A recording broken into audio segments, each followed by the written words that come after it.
నమస్తే. Welcome to our channel. నేను మీ పద్మావతి. ఈ రోజు మనతో పాటు ప్రముఖ ఆధ్యాత్మికవేత్త మరియు వాస్తు జ్యోతిష్య పండితులు శేషగిరిరావు గారు ఉన్నారు. ఆయనతో మాట్లాడి కర్మ విశేషాల గురించి తెలుసుకునే ప్రయత్నం చేద్దాం. మీరు కూడా చూసేసేయండి. నమస్కారం గురువుగారు. గురువుగారు, సంక్రాంతి తర్వాత గుర్తుకొచ్చే పండుగ కనుమ. అయితే కనుమ అయితే మనకి పాడి పంటల గురించి జరుపుకుంటారు. ఆ రోజు ఎంతో విశేషంగా రైతులకు పెద్ద పండగనే తెలుసు. అయితే దాంతో పాటుగా 2 తెలుగు రాష్ట్రాల్లోని కొన్ని ఏరియాస్‌లో ఏటలేసుకోవడం ఉంటుంది. ఆ రోజు కొంచెం ముక్క అనేది కూడా తింటూ ఉంటారు. అయితే అసలు కనుమ రోజు ప్రత్యేకంగా ఎవరిని పూజించాలి? మరి ఎవరిని పూజించడం వల్ల ఈ సంవత్సరం అంతా కూడా కొంచెం సంతోషంగా పాడి పంటలతో ప్రతి ఒక్కరు కూడా ఉండగలుగుతారంటారు? రైట్. ముఖ్యంగా మీరు చెప్పినట్టు ఏంటంటే, ఈ కనుమ అనేది అసలు ప్రాథమికంగా రైతుల పండగ. అవును. తర్వాత ముఖ్యంగా ఎస్పెషల్లీ ఏంటంటే, ఈ శూద్ర, ఇతర వర్ణాల కోసం అంటే కొద్దిగా బ్రాహ్మణులు కాకుండా లేదా వైశ్యులు కాకుండా మిగతా కులాల వాళ్ళు ఎవరైతే ఉంటారో వాళ్ళ కోసం కూడా ఉద్దేశించబడింది. అవును. అంటే అందుకని కక్క ముక్క అనేది మీరు కనుమ నాడు కక్క ముక్క అనేది వస్తుంది. అవును. అయితే నిజానికి ఏంటంటే ఇక్కడ కక్క ముక్క తింటాము కానీ ఇంకేదైనా కానీ అది ఎవరి వారికి వర్ణ ధర్మం బట్టి ఉంటుంది తప్ప దాన్ని మనం ఆక్షేపించాం. కానీ ఇక్కడ నిజానికి ఏంటంటే కనుక సూర్యుడితో ముడిపడే ఏదన్నా కానీ నిజానికి అంటే ఇవాళ మనం ఆదివారాలు ఎక్కువ మంది ఈ మాంసం తీసుకోవటం అనేది ఉంటుంది. కానీ అసలు ఆదివారం పూర్తిగా మన హిందూ ధర్మం చెప్పిన దాని ప్రకారం ఏంటంటే అసలు వర్జనీయం. అంటే ఆ రోజు తీసుకోకూడదు. ఆదివారం నాడు మీరు తింటే ఇతర రోజుల్లో తినచ్చు. ఓకే. ఎందుకని ఆదివారం తినకూడదంటారు? ఎందుకని అంటే కనుక సూర్యుడి చైతన్యానికి నాంది. సూర్యుడి వల్ల మనకి రోగాలు తగ్గటం పెరగటం అనేది కూడా వస్తుంది. సో సూర్యుడు శాకాహార ప్రియుడు. సో అందుకని ఏదైతే మనకి ఈ ఆదివారం నాడు ఇది తీసుకోవటం వల్ల కొద్దిగా తొందరగా వ్యాధులు ఏమైనా సరే ఆకస్మిక ప్రమాదాలు కానీ ఇలాంటివి ఎక్కువ వస్తాయి. తర్వాత సూర్యుడే తేజస్సు, తర్వాత సూర్యుడి తర్వాత మనకి కుజుడు అని ఇంకో గ్రహం ఉంటుంది. వీళ్ళిద్దరూ కొద్దిగా మనకి కోపతాపాలు తేజస్సుని అందించేవాళ్ళు. సో అందుకని ఆదివారం నాడు మరి సూర్యుడు వీళ్ళకి వ్యతిరేకి కదా. సో అందుకని వీళ్ళలో ఈ కోపతాపాల గుణాలు పెరుగుతాయి. సో అందుకని ఒక్కోసారి వాళ్ళలో ఉండే బుర్ర తామసం వైపు అంటే కోపానికి వెళ్ళి దాని ద్వారా విపరీత పరిస్థితులకు లోను కావచ్చు.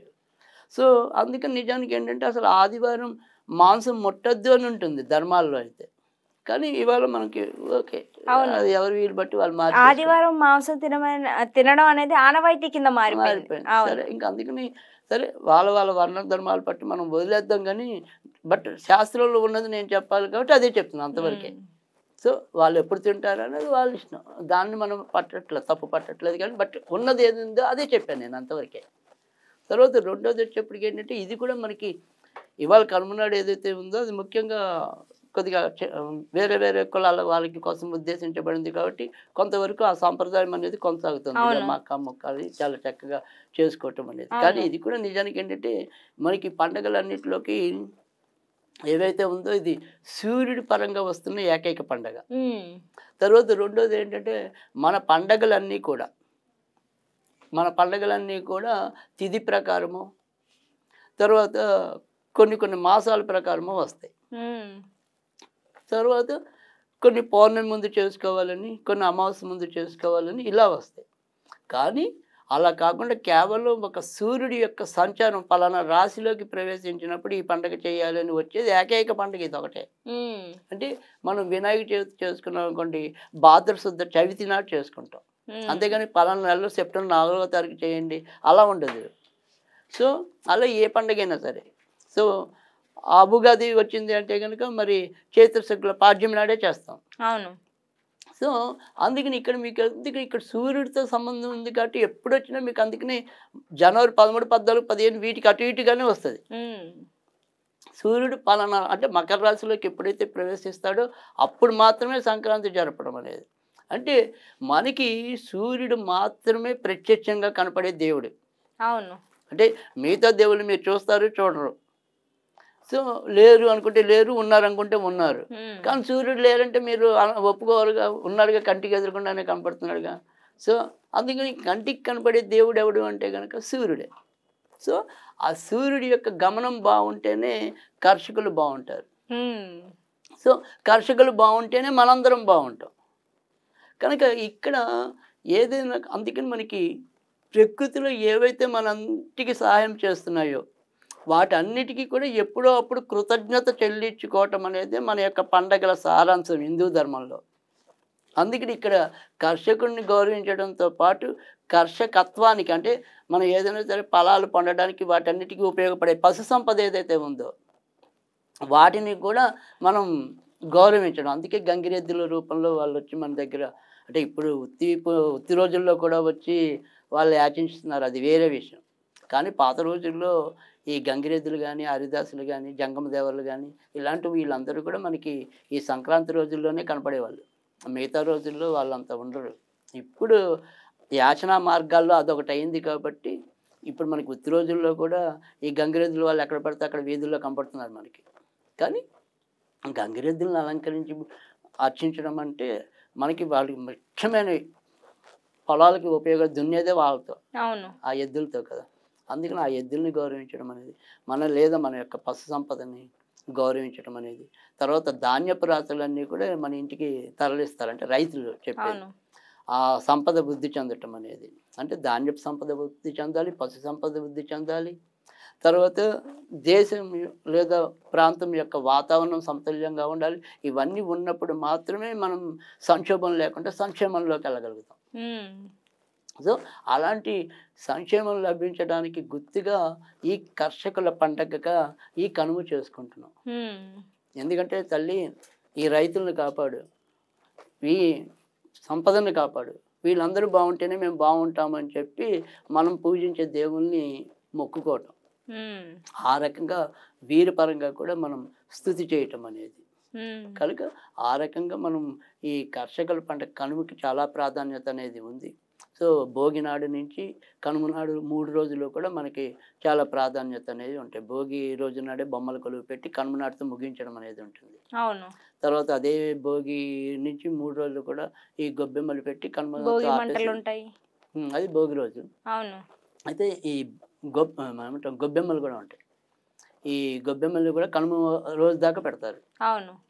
కనుమ రోజు తర్వాత ఆపేసి అప్పుడు ఏవైతే ఉన్నాయి కదా అంతకైతే మనం ప్రతిరోజు ధనుర్మాసం నుంచి, అంటే ఇప్పుడు మనకి పట్టణాల్లో వాళ్ళకి అంత తెలియదు కానీ ఈ గ్రామీణ ప్రాంతాల్లో ఏం చేస్తారంటే ధనుర్మాసం నుంచి ఈ గొబ్బెమ్మలు ప్రతిరోజు పెడతారు. ఏ రోజుకి ఆ రోజు తీసేసాక వాటిని గోడలకి పిడకలుగా వేస్తారు.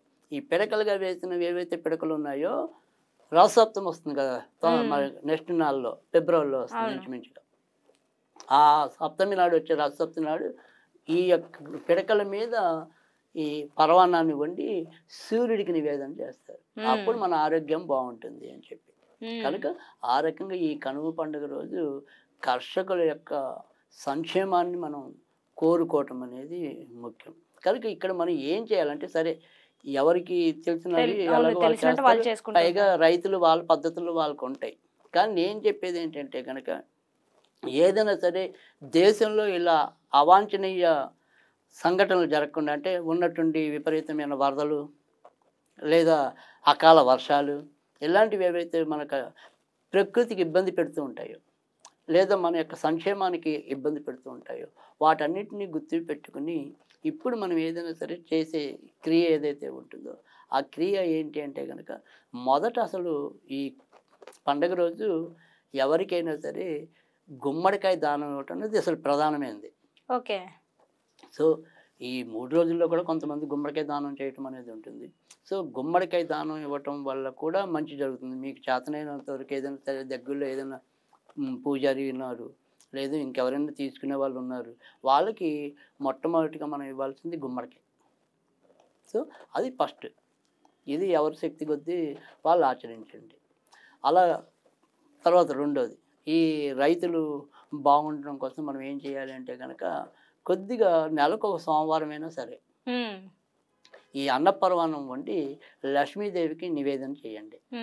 సో దానివల్ల కూడా మనకి ధనధాన్యాలు వృద్ధి చెందాలి. అంటే మన ఇంట్లో సంపదతో పాటు మన విశ్వ సంపద అంతా కూడా ఇబ్బంది లేకుండా పట్టడం అనేది ఉంటుంది. కానీ అలా సోమవారం అంతా చేస్తూ ఉంటే మంచిది. ఇక ఈ రైతులందరూ కూడా బాగుండాలి అనుకుంటే కనుక మనం ఏదైనా సరే మధ్య మధ్యలో ఏదైనా అనుకోవాలనుకుంటే శ్రీమాన్ శ్రీమాన్ శ్రీమాన్ శ్రీమాన్ అంతే. ఇదొక్క నామాన్ని వీలైన రోజు పఠిస్తూ ఉన్నా కానీ మనకి ఈ వాతావరణ సమతుల్యత లభించడం అనేది, లేదా ఎక్కువ నష్టాలు వాటిల్లకుండా కాపాడబట్టం అనేది ఉంటుంది. కనుక ఈరోజు ఈ కనుమ పండుగని ఇలా చేసుకుంటే కనుక మరింత ప్రయోజనం అనేది ఉంటుంది. చాలా చక్కగా చెప్పారు. అందరినీ గౌరవించాలి మీరన్నట్టు. అండ్ దాంతో పాటుగా కనుమ గురించి విశ్లేషణగా వివరించడం కూడా చాలా చక్కగా ఉంది. దాంతో పాటు చెప్పిన మంత్రం ఏదైతే ఉందో నిజంగా అది చాలా చక్కటి మంత్రాన్ని కూడా అందించారు మా అందరి కోసం. నిజంగా ధన్యవాదాలు గురువుగారు మా అందరి తరపున.